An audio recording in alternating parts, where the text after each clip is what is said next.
of VAT, Madam Speaker, and other tax expenditures, Madam Speaker.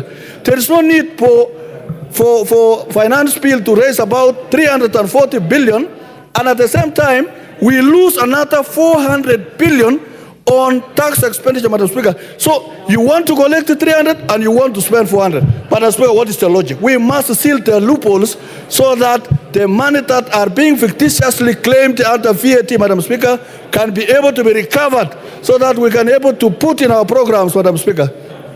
Finally, Madam Speaker, I want to congratulate the chairman here for giving us, even during these hard times, Madam Speaker, that if we live prudently, if we spend prudently, if we consider the sectors of our economy that are able to take care of our youth, Madam Speaker, we shall have a country that is prosperous. Look at the issue of police. I want to congratulate the chairman of security, whereas there is other programs that are required, and the chairman of finance or budget here, Madam Speaker. Police are key in restoring order in our country. Madam Speaker, the reason why we want an increase for salaries of police, Madam Speaker, is to ensure that there is no coleslaw in the police force, Madam Speaker, and be able to actively and get motivated to deliver programs like other employed Kenyans, Madam Speaker. I support the increment of salaries of our security forces, not only police, even to the KDF, so that this great gentleman can be able to protect this country from any aggression and externalities within and outside Kenya, Madam Speaker. Madam Speaker, finally, school feeding program in Kenya. Those of us who come from pastoral communities where children go to school because there is availability of food is key. And we want to congratulate the committee by ensuring that there is money for school feeding program and be administered by the Ministry of Education, so that through NACONEC, so that the money can be able to reach the very needy schools of Kenya, and we will be able to bring more children to come to school and be assured that there is food and they can be able to learn, Madam Speaker. Madam Speaker, in our parts of our country, food is an incentive of going to school, and we support this, and we can continue to enhance this particular budget through Ministry of Education and NACONEC, because that is the only way we can be able to have learners that are stable mentally even when they are in class. Madam Speaker, because there is a lot of things that are being underfunded, and even employment of the other new teachers. Madam Speaker, in this particular supplementary budget, there is some little money. We were expecting to employ about 20, but because of the extraordinary times, we're going to employ less. But it is better than nothing, Madam Speaker. But going forward, as we grow our economy, we can be able to put more programs to the youth so that we can be able to grow our economy and sustain programs that will create wealth for Kenya. Madam Speaker, I rise to support and congratulate the chairman and his team. Thank you, Madam Speaker.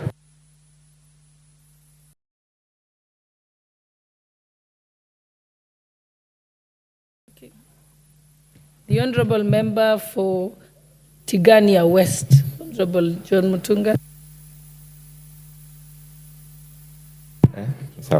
Thank you, Honourable Speaker, for the opportunity to speak to this motion. Honourable Speaker, I rise to support the adoption of the adoption of the appropriation bill as presented and supported by the Chairman and Vice Chair of the of the Budget and Appropriation Committee.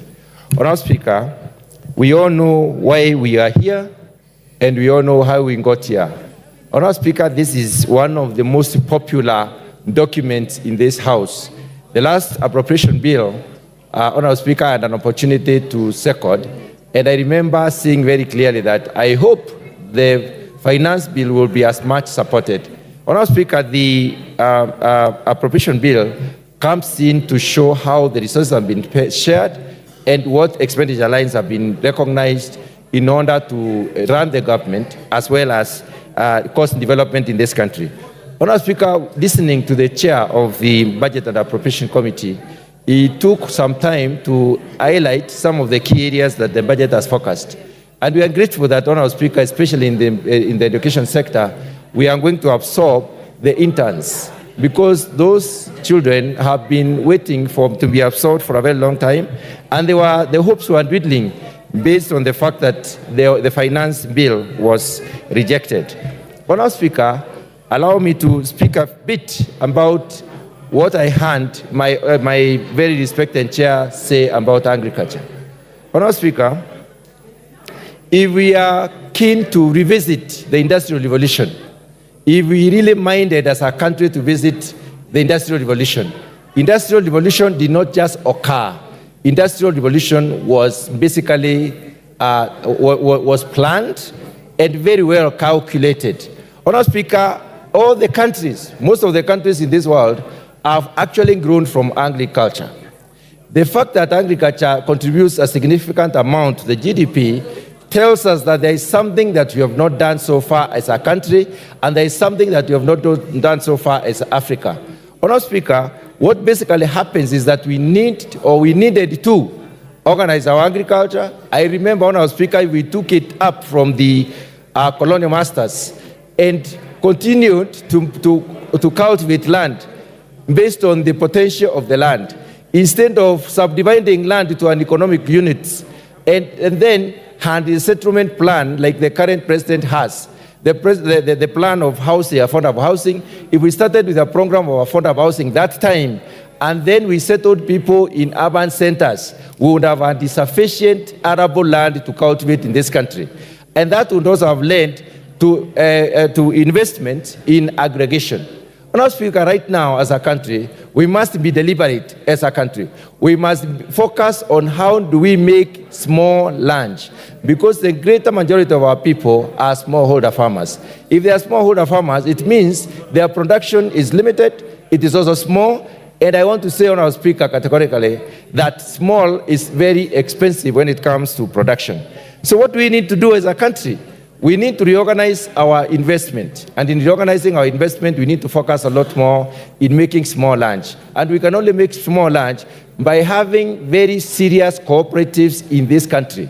Revive our cooperative movement and form new cooperatives so that we can put smallholder farmers into cooperatives, and therefore these cooperatives will have mechanisms of ensuring that we can enhance productivity, because we have limited land. About 16% of this country is the only area that you can basically do arable farming, because, I mean, if we have to continue being rain independent. If I may basically discuss that a little, Honourable Speaker, what we can do is set up aggregation centers across the country.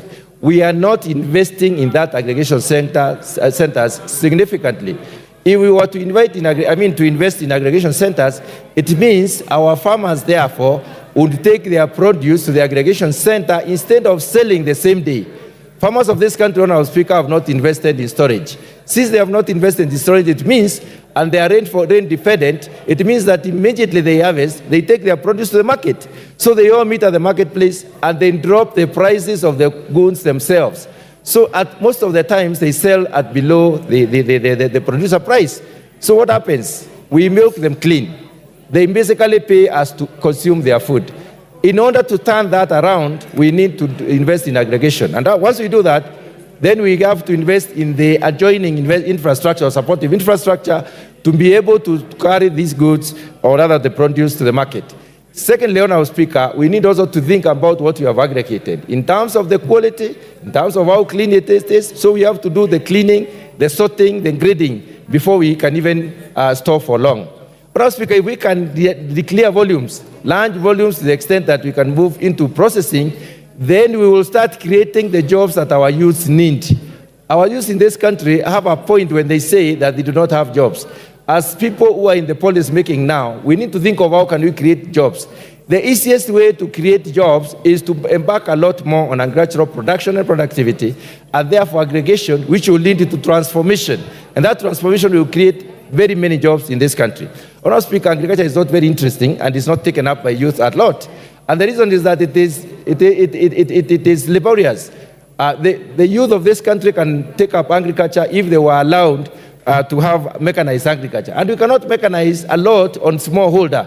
So we must consider making our farms lunch. And the only way we can make our farms lunch is by starting aggregation and therefore talking to our people to work together. Honourable Speaker, if you go to some of the advanced economies like Germany, you will find them having what we call machine ringing. Not everybody has a machine or tractor, let me say, and they implement, but they hire these tractors across the village.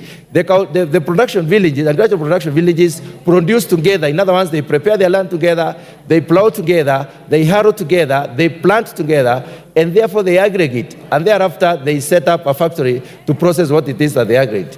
Honourable Speaker, when it comes to foreign direct investment, our investment proposals are not a lot more in declaring the produce, the amount of produce and the quality of produce and where this produce is. The reason is that we are not organized. We do not have credible data in terms of what we produce, and we need to invest in serious data capture and the derivation of this data so that we can be able to get to know exactly what is produced where, when is it produced, and therefore help our farmers. On the other hand, Honourable Speaker, I want to launch the fact that we have embarked on sugar reforms. Honourable Speaker, if I may speak to the issue of what we are calling, selling sugarcane through sucrose content. Honourable Speaker, sucrose content is the amount of sugar in the sugarcane. And the amount of sugar in the sugarcane is what we should actually be paying farmers for. We have a sugar research institute which has produced 27 varieties. Honourable Speaker, these varieties have not moved from the research institute. They are still at the research institute. They need to be moved out of the research institute. So investment in that particular sector will enhance the movement of these varieties out of the research institutes to multiplication centers where we shall get enough to give to the farmers or to sell to the farmers so they can produce high-yielding varieties. Some of these varieties can mature in 8 months. Others can mature in about 1 year. Right now, the varieties that we have on our speaker mature in about 24 months. If that is the case, it means therefore we need 2 years to be able to plant and have a skin. In order for us to be able to even multiply the production and even stop importation of sugar, we need to take these new varieties, and the varieties are maturing in 9 to 12 months. It means therefore we can have the time required on the farm, and that means we are able to produce twice in a year. That will help us to increase the sugar production, and therefore we shall cap on the importation and the need for the dollar for importation.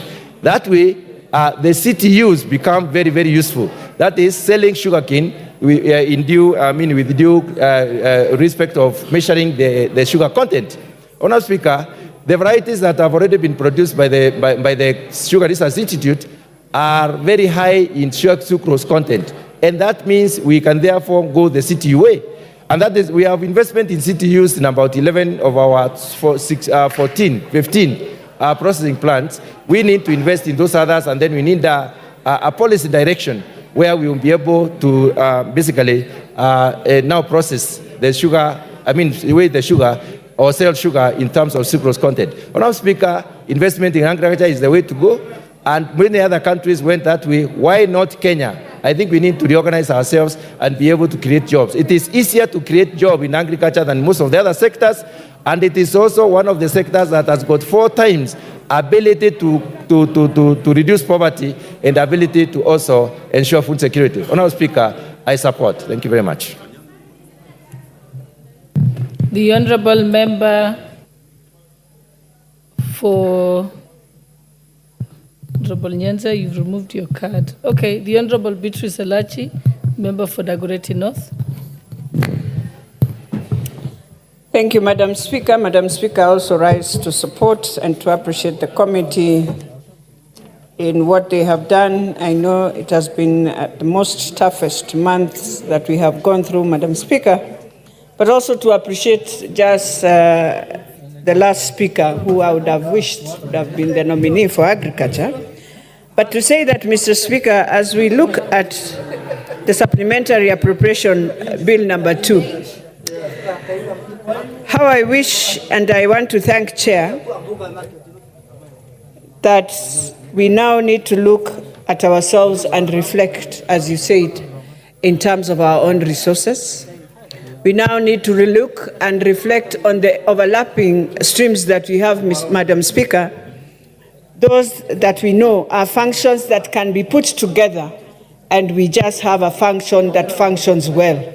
Because also the overlapping functions that we have, either in water, in roads, you find there's a lot of internal intra-conflict. that really challenges most of them at many times. And so, Madam Speaker, as I support, when I look at the first schedule, and I look at the issue of the national referral and specialized services, we look at the curative and reproductive maternal newborn child adolescents. Madam Speaker, I know we have a very serious crisis on the adolescents.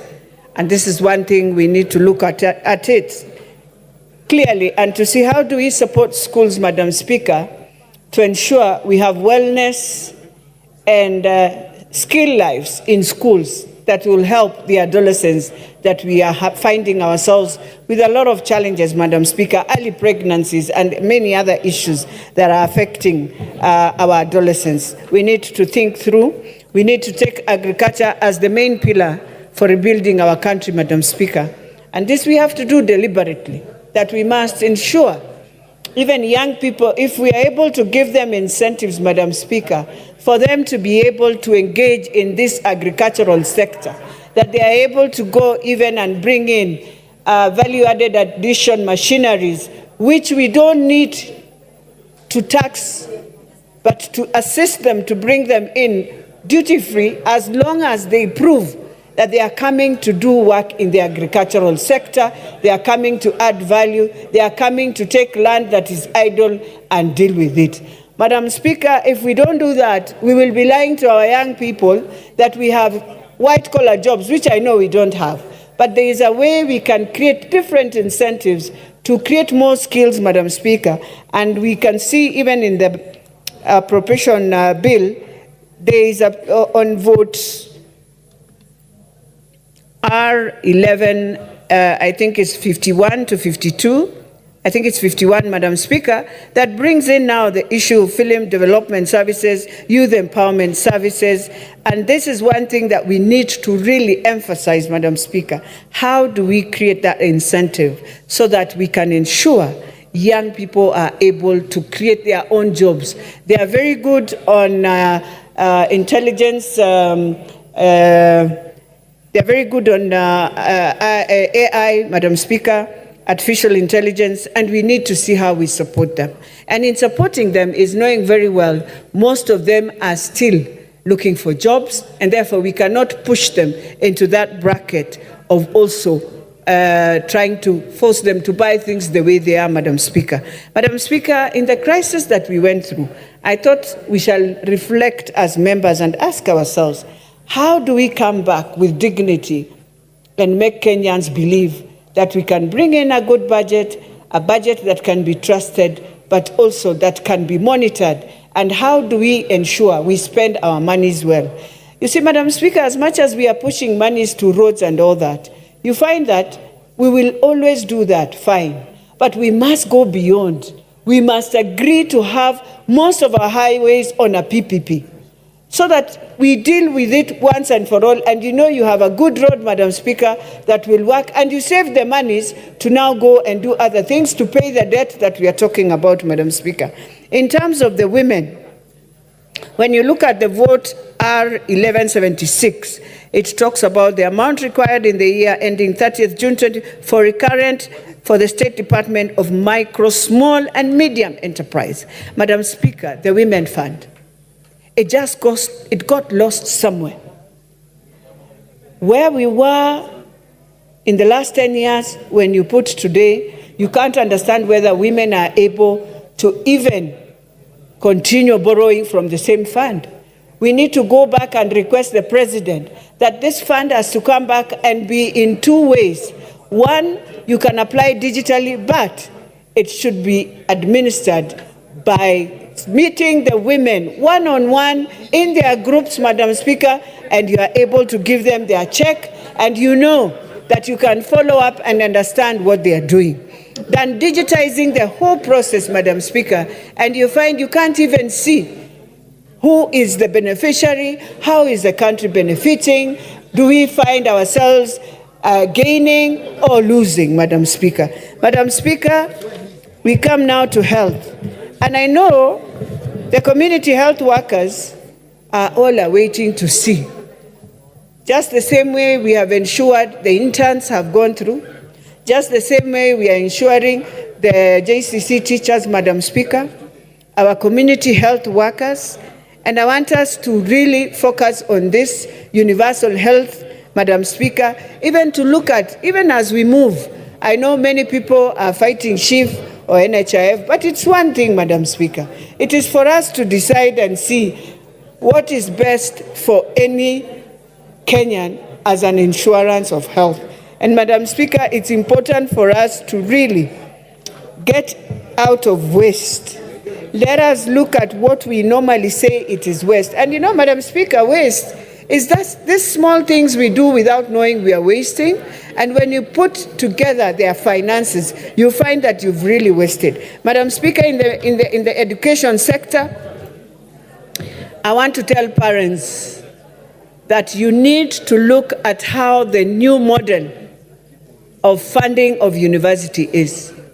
And Madam Speaker, the day the parents will understand each band, how it works, you find that an orphan is 95%, Madam Speaker, supported. And so what she or he will pay is very minimum from the household. But many parents, it's like they are not understanding, Madam Speaker. And you find that in the same education sector, many parents do not look at the portal of their own children. And I want to convince parents, first years and second years, when they follow the model of government, it is fully what you're supposed to pay. For example, if your child has a school fees of 300,000, you find that 70% of that is 210, and therefore the loan takes, and the rest, 15,000, goes to the household. And so parents must know, follow the new model, look at it, get to learn how your child is being sponsored, so that we remain, even with bursary, that can sponsor third years and fourth years. But first years who are joining now and second years, that model is a fantastic model for you to be in university.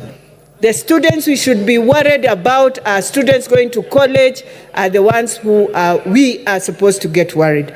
Madam Speaker, you look at how the votes have been done. I just want to go to one vote that we need to also ask ourselves, which is vote D1082, which talks of the state of Department of Medical Services that deals with maternal newborns. I know I've talked about it, but I just want to repeat, Madam Speaker, it is time we also see how can we work with both functions. It is devolved, yes, but at the national level and the devolved level. It is important for us to start strengthening both and to ensure the referral can also work very closely with that is devolved. And therefore, Madam Speaker, with those few remarks, I beg to support and to thank the committee.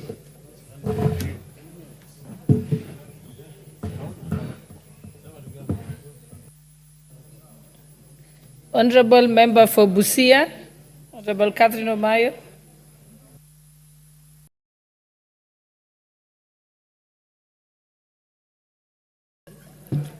Thank you, Madam Speaker. I am very happy about this appropriation bill.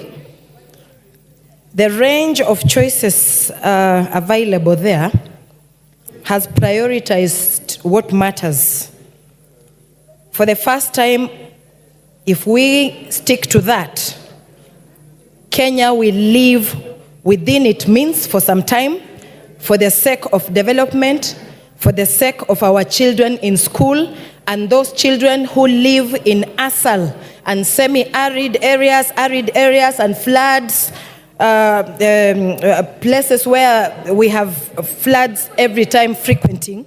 Children who live around such places hardly go to school, but if we put food, like give the schools that these children could access, if we have some lunch or a program like that, these children will not lack to go to school just like any other child in Kenya. And if everything is put in place again, we will reduce corruption, and with reduction in corruption, many of our school-going children, especially those who come from poor families, will also just attend school like any other children. Then also, people who are living below poverty level, the gap between the rich and the poor will be reduced. This is evident because if actually a few people in Kenya, like 10% that have been controlling the economy of Kenya, will actually not have access to having it all like it has been, then a lot will trickle down to the grassroots people. And if a lot goes to the grassroots people, then that means that many will also have access to basic needs. That is where we all start talking about belonging to a country that takes care of its people or protects its people. So it is a good bill. I support it. I want to see no difference between a child from Siamahanga village, where I come from, and a child in Nairobi. There must be something. Then also the migration between the villages, between the rural areas will reduce, because every county, if possible, every county must have a factory. A lot of money has been getting lost into few people's pockets. But if that money can go now into developing industries in every county, that means younger people who are today up in their arms saying that they need jobs, these jobs will be available. And our economy will start growing. And when the economy grows, that means our people can have some pride in them and count themselves as belonging to this nation. Thank you, Madam Speaker.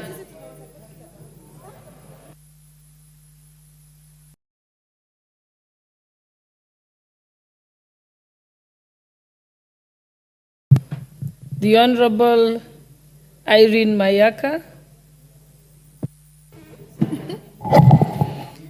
Thank you, Honorable Speaker, for this opportunity. I stand here to support the Supplementary Appropriation Bill of 2024.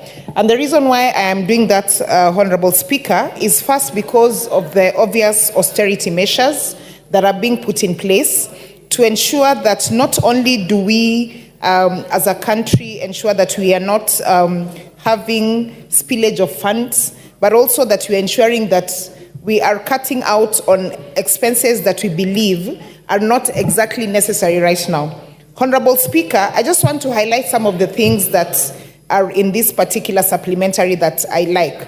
One of them is the fact that we have decided that the GSS interns will have no cut in terms of they will be supported fully, and also for the interns from the medical field.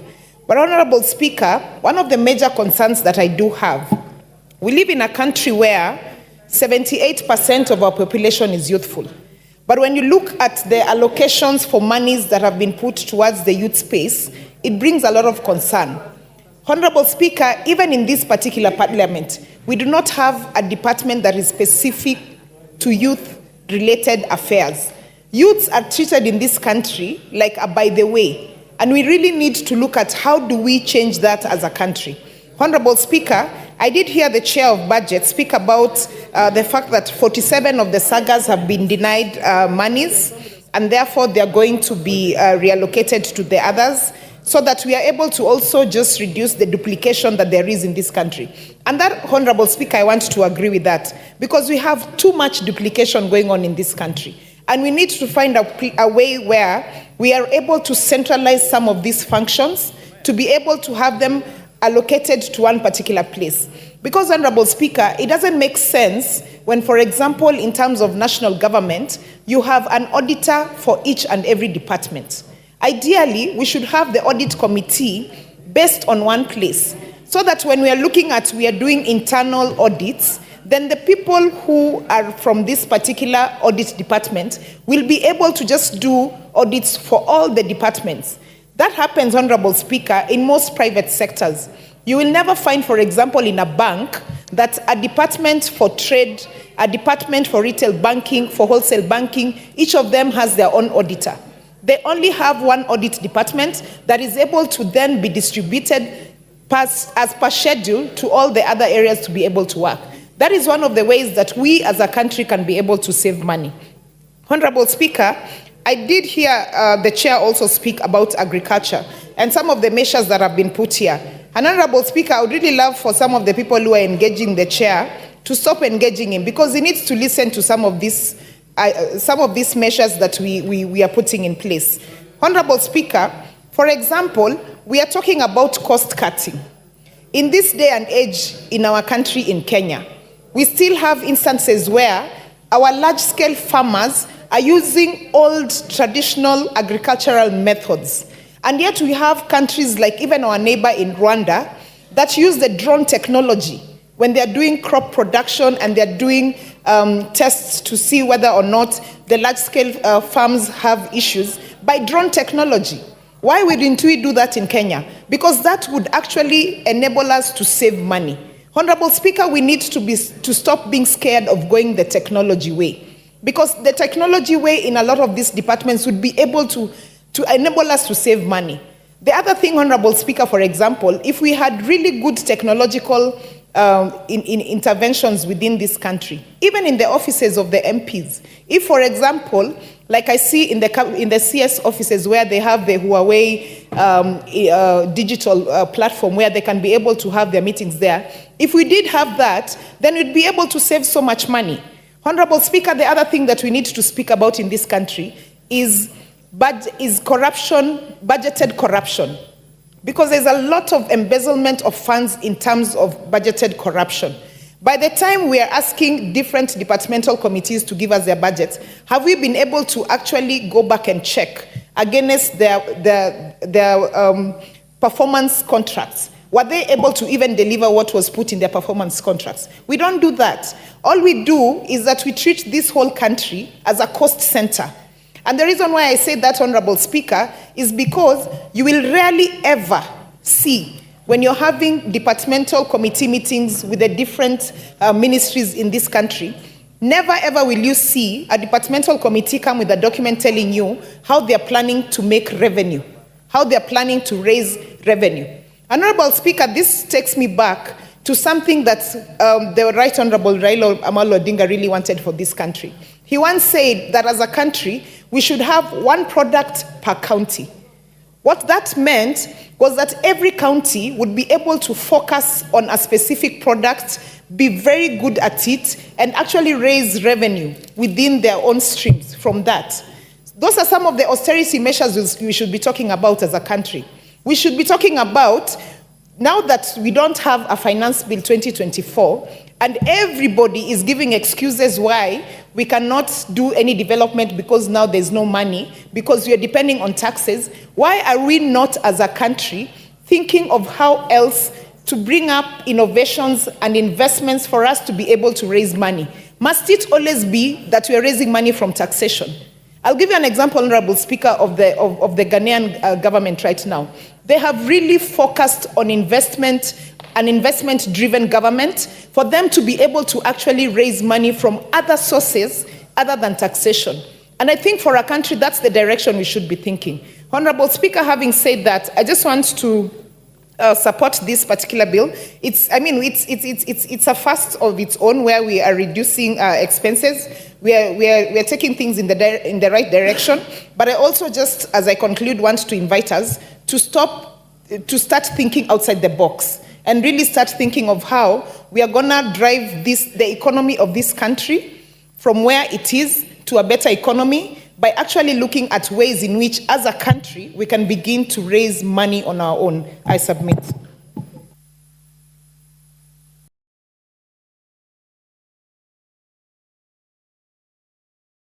Mike. The Honorable Ferdinand Wanyonyi, member for Kwanza.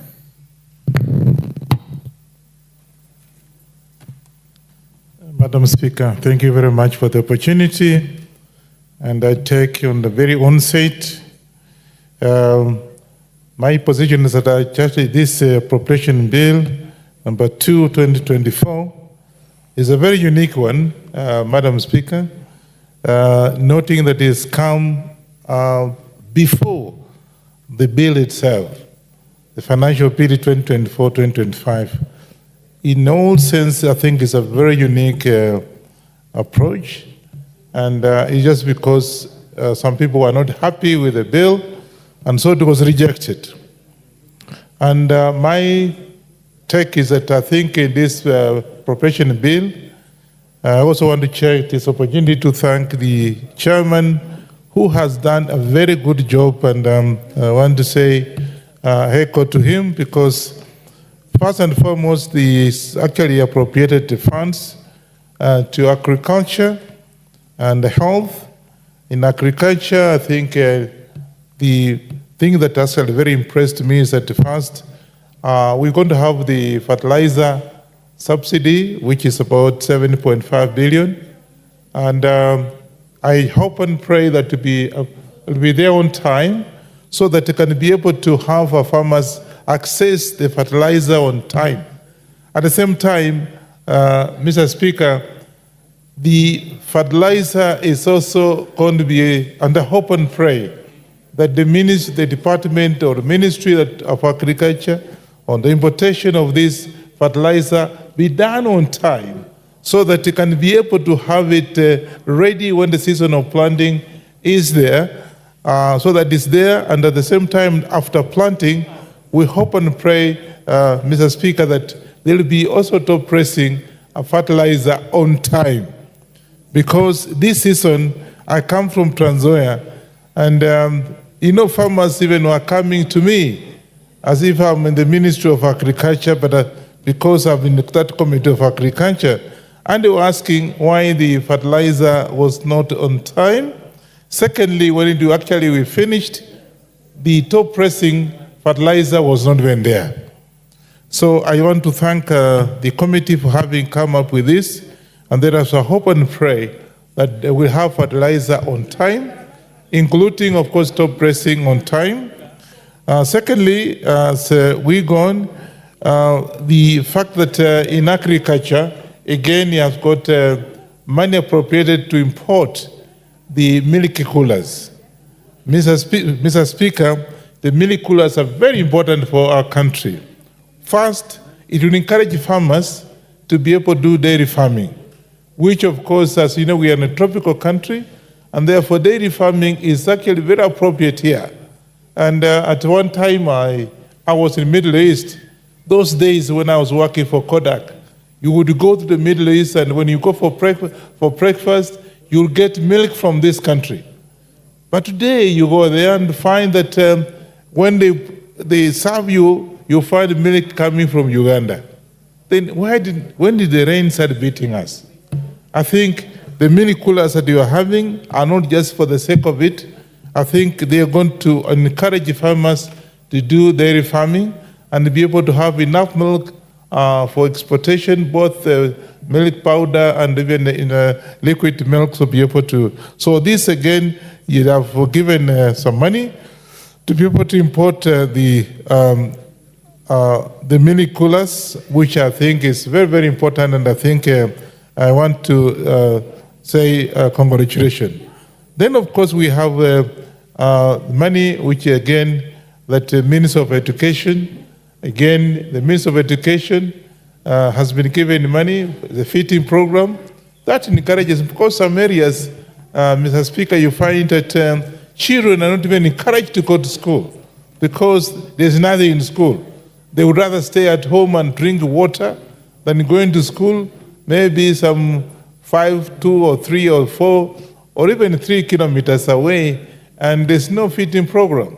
So again, this supplementary budget, I think, bill, I think has helped us and has going to encourage our children to go to school and stick to the school, other than going there and running away because there is no food. So the feeding program, I think, is quite good, is very encouraging.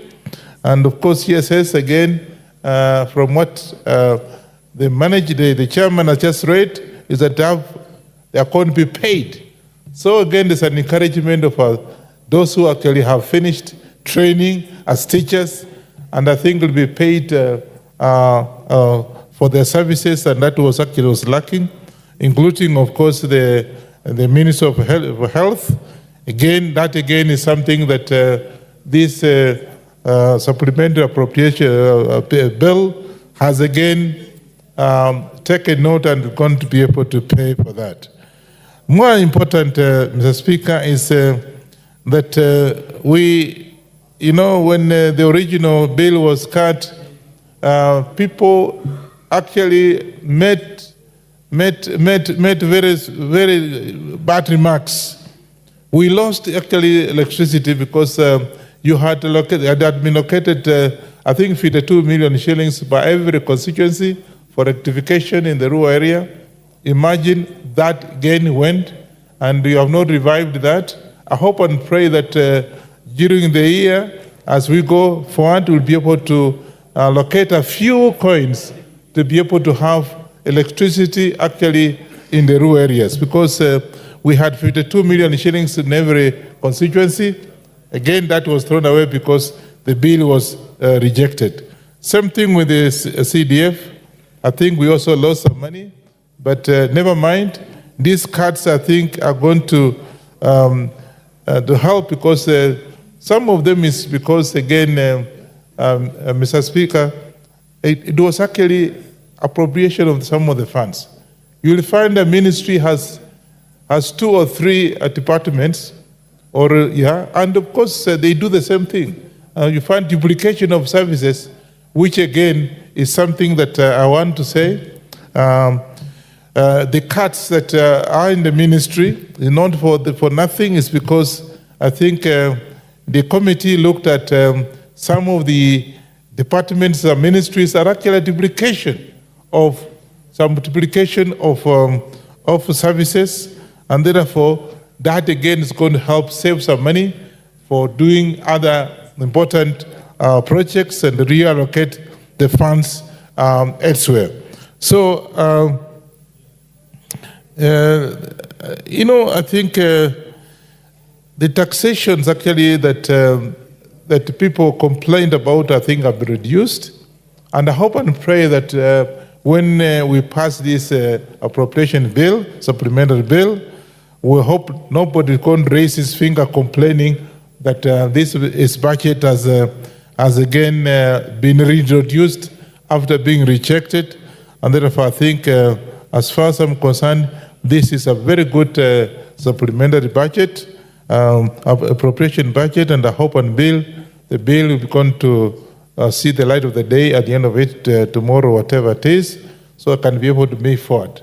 With those few remarks, Mr. Speaker, I want to say I support this supplementary appropriation bill, and I hope and look forward to people actually on both sides supporting it, so they can be able to move forward, more particularly because some of the taxes actually have been cut. I support. Thank you. Thank you, Honorable Ferdinand Wanyonyi. The Honorable Clive Gisairo, the MP for Kitutu Masaba, followed by the Honorable Dr. Oundo. Thank you, Honorable Speaker. I rise, first of all, to support the Supplementary Appropriation Bill number 2, 2024. I'd like to thank the good work done by the Chair and the members of his committee to try and align with the needs of the people of Kenya. For us to find ourselves here, Honorable Speaker, tells us that it's either we were living beyond our means or we're just not listening to the common mwananchi. This appropriation bill is just a testament that we can do better. That the little resources we have, we can be able to develop this country, provide jobs for our people, and minimize on borrowing. Honorable Speaker, in this bill, the education sector has made some gains, but there is still some room. And we expect that in the second supplementary, should come sooner than later, should address some gaps, because in the education sector, we've lost a lot on infrastructure. But reality is, we are a nation struggling with classroom space. Yes, today we are saying, on the positive side, we are going to confirm 46,000 teachers to P&P from internship. But grade 9 is starting in a few months' time. We have a gross shortage of classrooms. Equally, while we confirmed the 46,000, the initial plan had been to confirm 26, leave 20,000, and an internship, and recruit an additional 20,000 to bridge the gap. Now we are only discussing about confirming 46,000, which does not change the total number of teachers in JSS. Therefore, we shall be having a shortfall come January 2025. We therefore need to ensure that in the second supplementary, we have a discussion of bringing on board an additional number of teachers, not less than 20,000. Otherwise, we're going to have a crisis come January 2025. Honorable Gisero, the chair for the Departmental Committee on Education is not present, but I know he's listening, and our good chair of the Budget and Appropriations Committee too, because we are talking of JSS. We have more TTCs, and we have lowered the grade for entry into TCCs by teachers, but the P1 teachers have been forgotten. Many of them are retiring without employment. Sure. So I wish you could firm up that point, because you know the heart of the chair of Budget and Appropriations Committees with the nation and with the teachers. Yes, Speaker. I'm very sure that the chair is taking notes using his phone, because I know he's digital. He's been embracing the Gen Z agenda. Mr. Speaker, when we look at, again, the higher education, we again have challenges there. We've gone around through around this country to universities. There is a big disconnect between the people sitting in Nairobi and the student in the university. It's my strong belief that we need to enable the higher education to move around, to get in touch with the reality. But for us to insist that the university student, when they have an issue, they have to travel all the way to Nairobi for their problems to be solved, we are actually making a problem worse for our youth. So we need to properly fund the Higher Education Loans Board, be it administrative and other services required for them to reach the students down there. We appreciate that in this budget, the security has been well taken care of, that our police officers will get a better pay. These are people who provide security to us. These are people who are always on the front line to combat crime and other ills in society. So those are gains done by this committee, the Budget Committee, to ensure that they are taken care of. Honorable Speaker, I want to differ slightly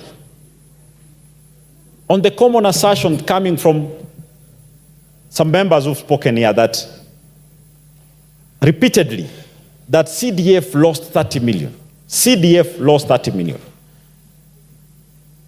I would prefer that we look at things more positively.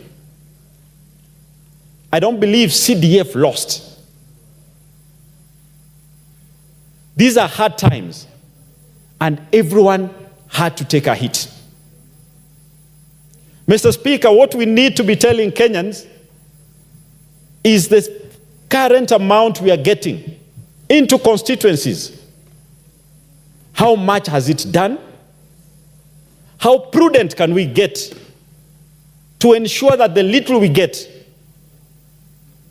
delivers more to our people? If we visit the 290 constituencies, can the CDFCs show us that the little they've gotten is of benefit to the people? If it is, let's be more efficient on what we have. Let us not cry of losing, yet it is not a deduction. We anticipated more, but that more now is not there. So we are retaining what we already had. So let us not dampen the mood. We've done well with the resources we've had. We can do better with the very same resources. Mr. Speaker, on the health sector, again, this supplementary budget goes ahead to ensure that the interns are well taken care of, because we need a healthy nation. We need our youth to have jobs. It is painful for any parent to educate a child, only for this child to come and sit outside with a medical degree, clinic officer training, but sitting at home. So this is also to say that the government has taken concern on our health providers and ensuring that they're all taken care of and we keep absorbing more. Honorable Speaker, you know, we would like to inform that those who will be coming in, the new appointees, because some now happen to come from near where I sit here, we will still be hard on them if the views of the Kenyans are not taken into consideration. This was a starting point to have a progressive country, a country that presents to its people a progressive budget. Budget that indicates our ability and us living within our means. Honorable Speaker, electrification is a challenge. And we will hope that in the next supplementary budget, electrification, rural electrification gets more funding. And lastly, Honorable Speaker, we are still wasting money on state departments that can be merged. We need to look into areas that can be consolidated to save taxpayers money. I thank you, Honorable Speaker, and I support this supplementary appropriation bill number 2. Thank you. Dr. Wilberforce Oundo.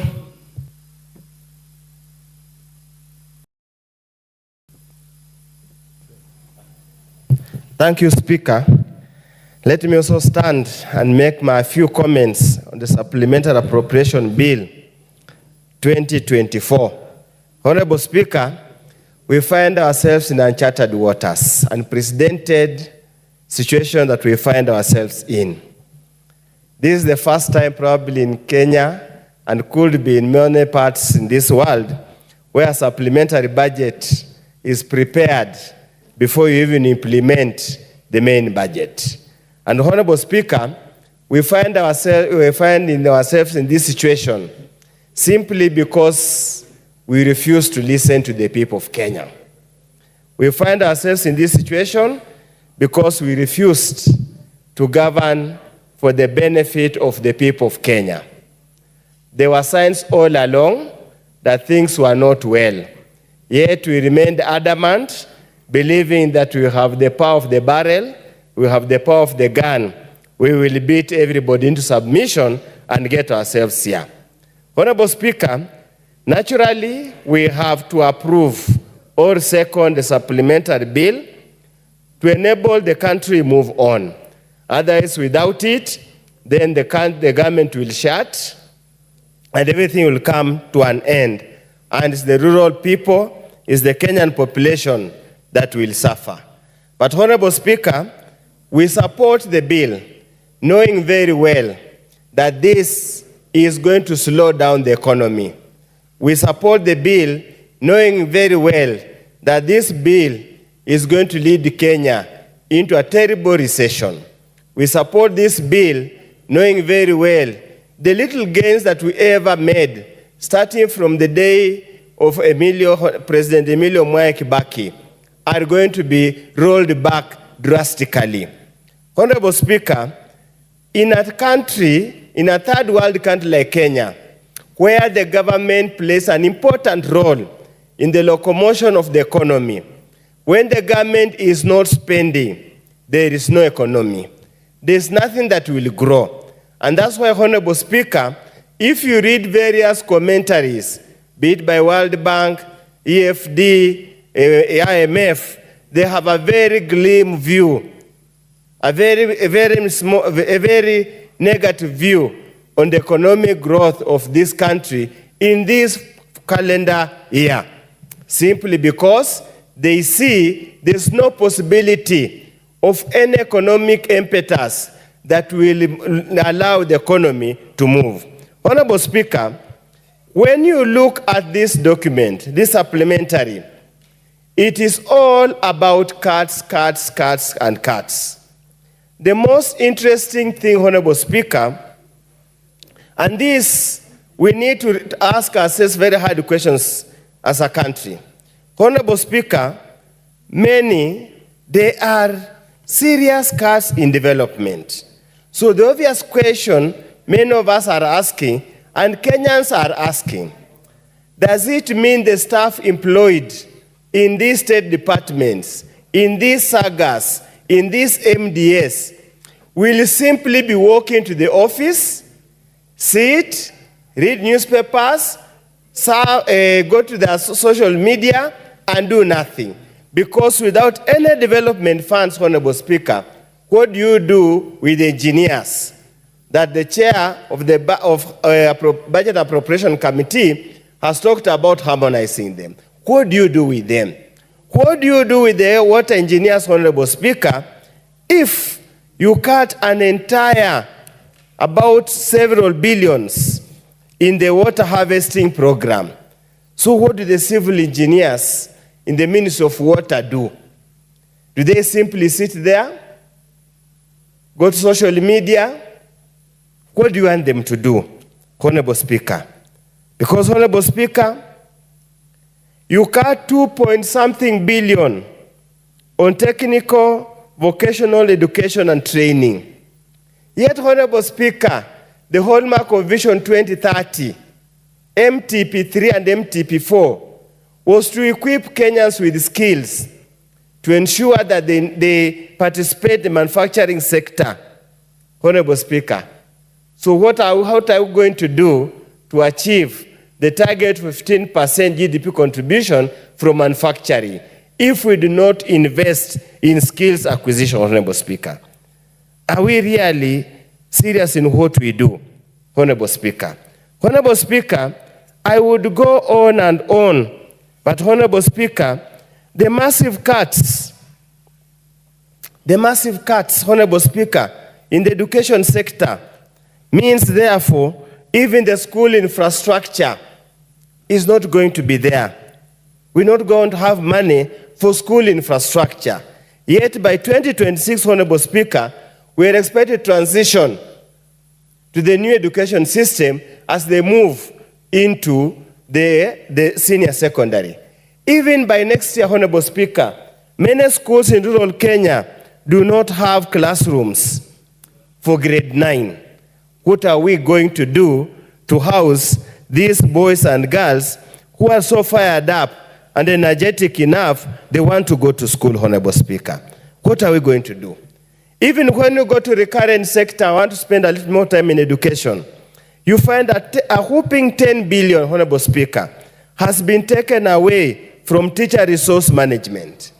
Therefore, it means the so-called retooling, retraining the existing teachers towards to enable them handle secondary school, senior secondary school, be it STEM, all these various pathways, Honorable Speaker, is no longer going to be there.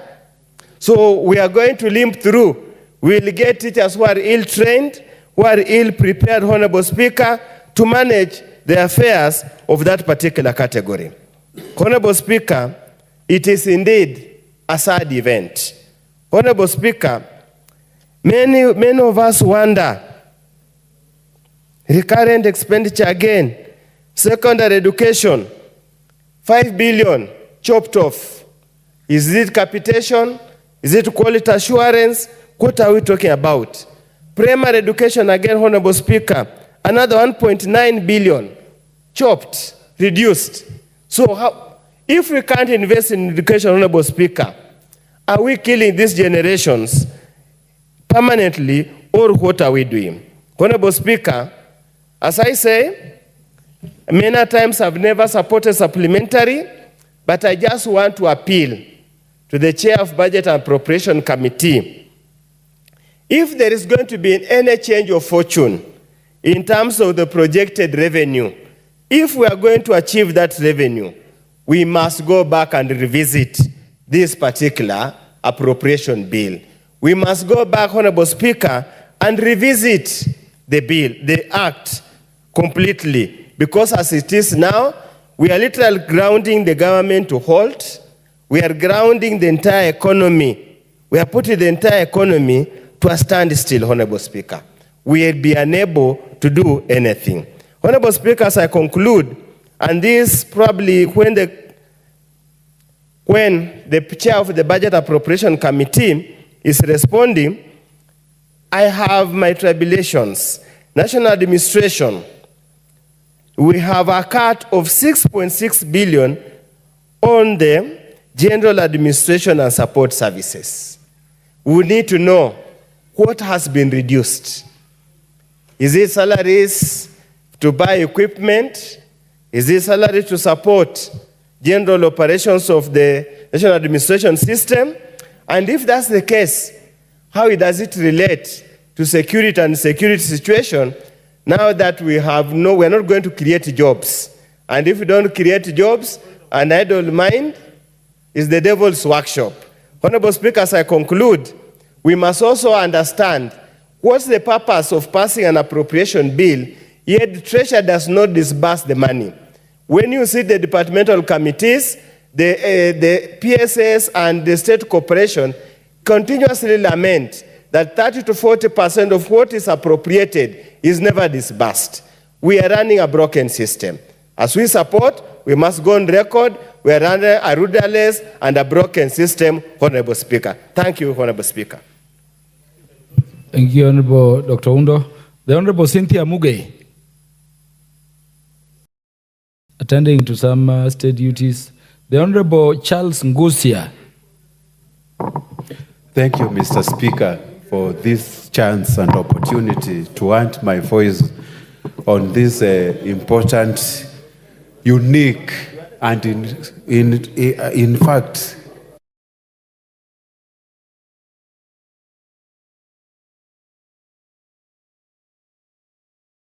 ever been witnessed.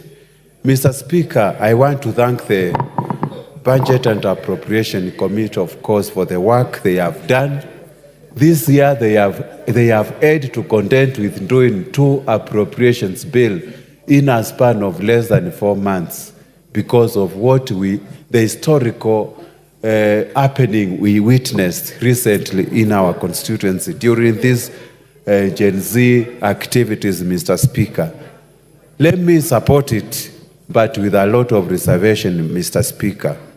Number 1, JSS education sector has won by confirming our interns. But, Mr. Speaker, if you look at the primary schools, we have got over 300,000 trained primary school teachers who we have totally forgotten as far as employment in the education sector is concerned, Mr. Speaker.